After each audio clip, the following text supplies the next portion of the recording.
مادر کیست؟ مادر زندگی بخش من بود، مادر رازدان من بود، مادر راز شنوی من بود، مادر غمبرار من بود، مادر غمخوار من بود، مادر دوست دائمی من بود. مادر همان است که هرگاه از کوچه به خانه می آمدم اول سراغ او را می گرفتم و می پرسیدم مادرم کجاست. وقتی که او را می دیدم آرام می گرفتم.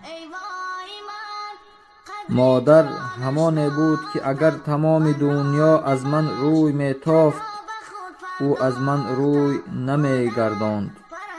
مادر همان بود که بهر من پنهانی اشک می ریخت و در حق من همیشه دعا می کرد. مادر همان بود که هیچگاه به من خوراک سرد و نانی سردگشته نمی داد. مادر همان بود که ناز و نوز من را می برداشت. مادر همان بود که بهر من خانه اش خانه امید بود. مادر همان بود که خود نخورد و مرا خوراند، خود نپوشید و مرا پوشاند، خود نخواند و مرا تعلیم داد. مادر را دوست دارید. از شما برای مادر تنها یک دوست داری می رود. در زندگیش قدرش کنید. برای او مال شما لازم نیست.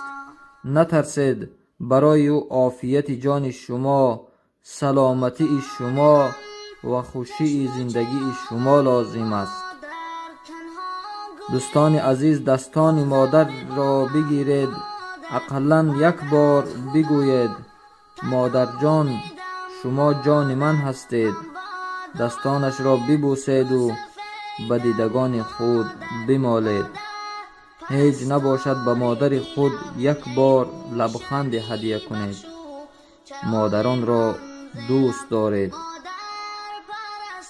مادرش را دوست می دارد همه پیر و جوان، چون که از مادر فقط فرزند می ماند نشان.